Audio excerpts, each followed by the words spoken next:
Have you wondered what it's like to live in Phoenix, Arizona, the desert, as opposed to the concrete jungle of New York City, the Big Apple? Well, this video is for you. We're gonna dissect all the differences between living in Phoenix, the desert lifestyle, versus the hustle and bustle of the city that never sleeps. Stay tuned.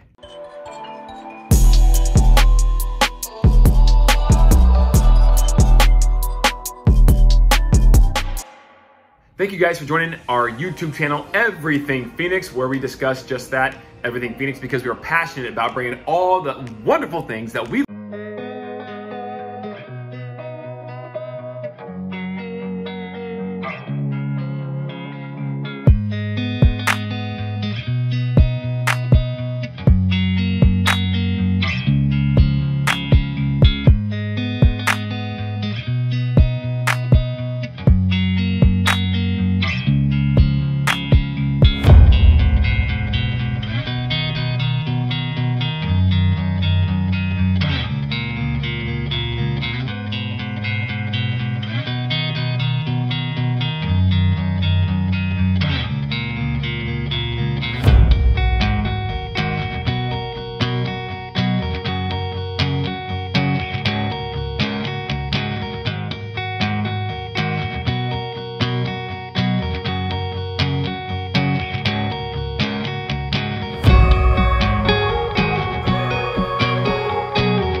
$294 in New York City. Phoenix comes in at 103. 103 is not bad, guys. A little over 100, but used to be in the 90s. Obviously, it has increased. Utilities, 102 for New York City. Phoenix, 150. Why? A lot of AC usage, right? It's hot. People run on the AC, good time of the year. And so expenses are a little more, a little higher, but we have solar, and solar is starting to bring that down a little bit as solar rolls out to a lot of the households throughout the valley, if it's affordable with tax credits, etc., etc. Then you have health. Health in Phoenix is only 92, whereas in New York City it's 128. A lot more expensive for healthcare and the health system in New York City. And then last but not least, miscellaneous. This is an even 100 for Phoenix, where New York City comes in at 121.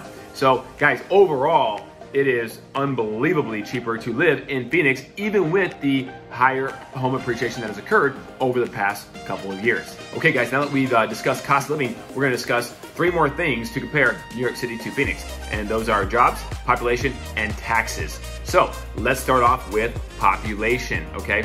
COVID threw a monkey wrench in all of this, guys. As you know, population has decreased in New York City and increased in Phoenix. In fact, for New York City, here are the numbers, okay? At the end of 2020, New York City had a population deficit of 93,000 people, with another 85,000 leaving in 2021. Now, that's a lot of people, but what's even more significant about that is that those people that left took $34 billion with them out of the city. That's lost tax revenue. that's lost money for a lot of things. So those people, those high net worth individuals actually left. In fact, speaking of high net worth individuals, New York actually is home to 113 billionaires that actually hold $14 trillion of wealth. Okay, so taking that kind of wealth money outside New York City is not good for the city or the long-term sustainability of it. Now, by contrast, on the population side, Arizona's population is booming. Phoenix's especially. Now, Phoenix, just the city itself, not the greater Phoenix area, had an increase of about 35,000 residents over that same time period from COVID to the end of 2021.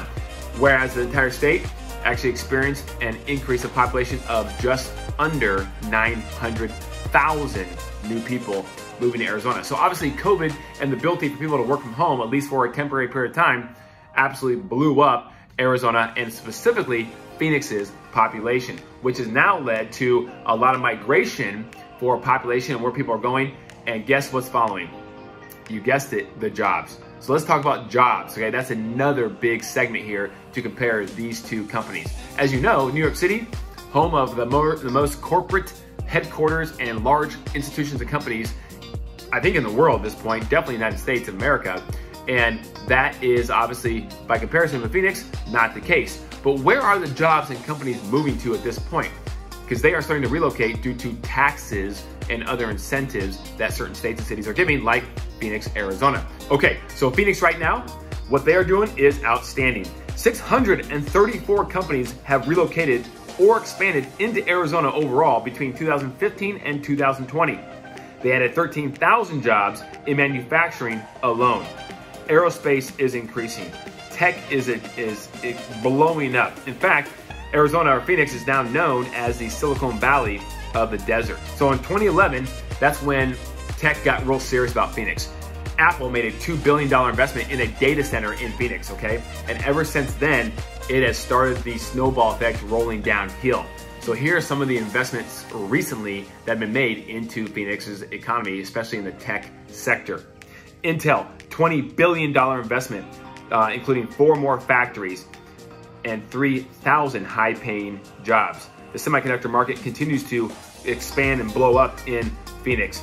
Taiwan Semiconductor Manufacturing Company is currently building an enormous plant. It's a $12 billion chip factory in North Phoenix, and it is going to provide thousands of high-paying jobs as well. You have Lucid Motors that just invested $700 million to do a plant in Casa Grande, just outside of Phoenix. And then you have Nikola, which is the electric semi-truck manufacturer. And then you have Electra, which is the 3-wheel solo vehicle that is actually doing a manufacturing business in the Phoenix area as well. And you also have a company called Lifecycle that is actually doing recycled EV batteries that just has popped up in Gilbert and invested in that area of Phoenix. So now with these semiconductor plants and these chip factories, they can use a lot of water.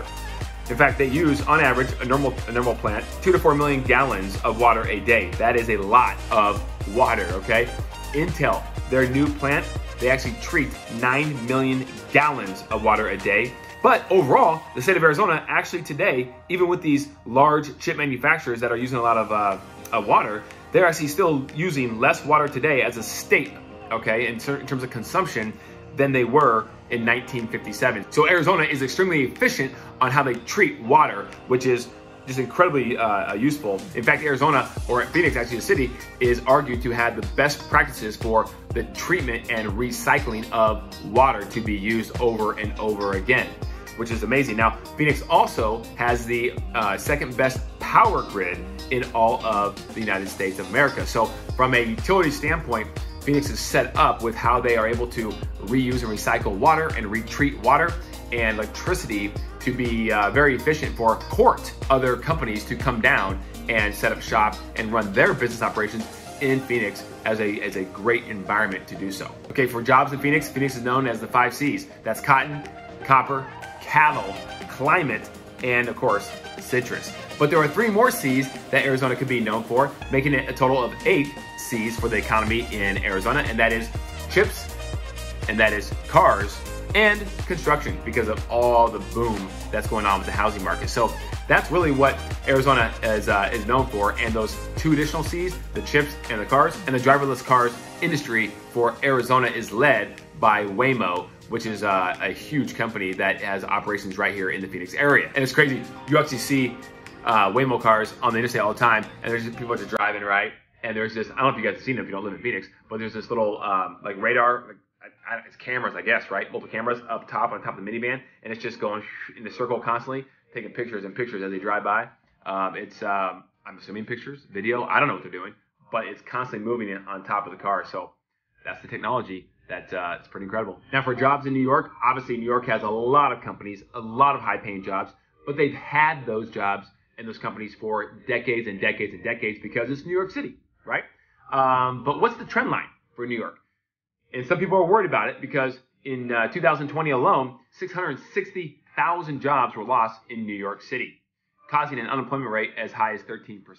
Now, obviously, it started to subside and come down, and some of those jobs are coming back. But the trend line for Phoenix is literally doing this, and the trend line for New York was doing this, and now you could argue maybe it's starting to do this a little bit, right? But I'd rather be on the trend line going towards the moon than obviously going towards the horizon, the little hills, the mountains out in the distance, right? So anyways, that's just my opinion, but I'm a little biased, I think, because I love everything Phoenix. Okay, guys, when it comes to taxes, these cities really couldn't be any different and on the opposite ends of the spectrum, okay? New York City, very high tax state, and Arizona, a very low tax state, okay, for the most part speaking, right? So let's dive into some of these taxes. All right, did you know that in New York City, the top 1% in New York City actually account for 42.5% of all the tax revenue?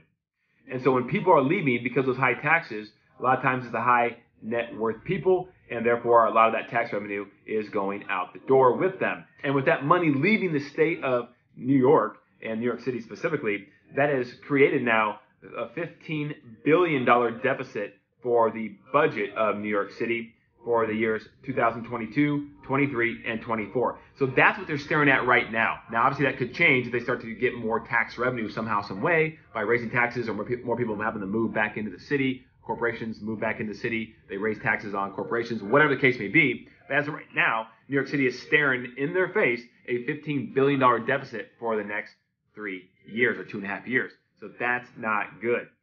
New York is also the third most expensive state to live in, and it's the only two that are worse are California and New Jersey. So again, we talked about cost of living, and New York City is ranked on the 48th of the 50 scale there. And then of course, tax revenue leaving the state is not good, and they got to do something to attract people to come back and corporations to come back to fill those jobs and to collect tax revenue for the residents and the all the state government and city government utilities and things that people need to live on. So let's hit one more tax, and that's the property tax.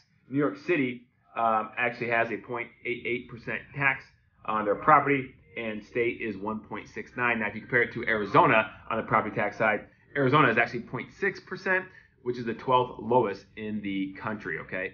New York City, again, is at 0.88, so it's a lot higher as well on the property tax side when it comes to that. Now, flipping over to Arizona on the other tax stuff, let's compare some of the things that's going on with the state and the city for their tax codes and their tax overall philosophy, I guess, if you will. Okay, in Arizona, currently it's ranked 24th in the country for business or best business tax environment. And just for comparison, New York is ranked 48th out of the 50 states. California is 49th, and New Jersey is 50th. So the tax issue actually coincides very, very similar to the ranking in terms of how expensive it is to live in a certain area of the country. So interesting, right? All right, so 24th best business environment, Arizona's ranked. They've had, since 2015, about an equivalent to $150 million tax cut, which has eliminated a bunch of the regulatory issues that has now opened the floodgates for business to come into Arizona and thrive.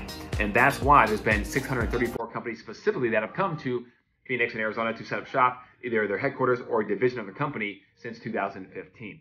And as we discussed, Arizona has some of the cheapest property taxes in all of the country, which is great, not just for a homeowner, but if you're an investor and you want to invest in real estate, it's a great thing to have low property taxes because that's more cash flow in your pocket, and as opposed to going to the government. Okay, state tax. State tax actually is on the lower end. It can start just as low as a couple of percentage points, and based on your income, escalate to 4.5%, and potentially more if certain legislation happens to go through for really high income earners in the state. So it's not zero like some states, but it's still fairly low and affordable, as opposed to, its neighboring state of California, where income tax can escalate all the way up as high as 13%. And that sales tax is much lower than obviously New York City's, where that can escalate up to, based upon your income, 8.8% on that level. So you have obviously your federal tax with income, and then you have your state tax depending on where you live. Sales tax is actually a little more affordable. New York City is about 4% or so, and in Arizona it's actually higher than that, in the 8% range or so. So sales tax is higher in Arizona. That's one of those things that Arizona actually is higher than New York City. So hopefully this is a good overview of the cost of living and what it's like living in New York City as opposed to Phoenix, Arizona. One of the things we can talk about too as well is just lifestyle. In New York City, you like to hustle and bustle. You're living vertical in a lot of concrete, buildings, right? Condos and apartments, things of that nature. You're going to walk to a lot of your amenities. The walkability of stores and restaurants is outstanding in New York City. Now in Arizona, there's not a lot of walkability. If you're in a certain area of town, there could be in Phoenix, like Arcadia, those areas, there's a lot of walkability there. In fact, I'm going to do a video on the best walkability suburbs or cities in all of Phoenix. Stay tuned for that. Spoiler alert. And compared to New York City, the walkability is not near as good. However, you have green belts and parks and a lot of pocket parks within communities, and everything's more spread out, so you have more space. So if you're looking for more space and just fantastic weather most of the year, then Phoenix is the place for you. New York City, you're going to have pretty good weather in the summertime. I know it gets humid, but it's not overbearingly hot typically, at least for most of the summertime. But it snows and it gets cold and icy and rainy and all that stuff. Whereas in Phoenix, we don't have much of that at all. We have a monsoon season, obviously, in the summertime, late summertime, where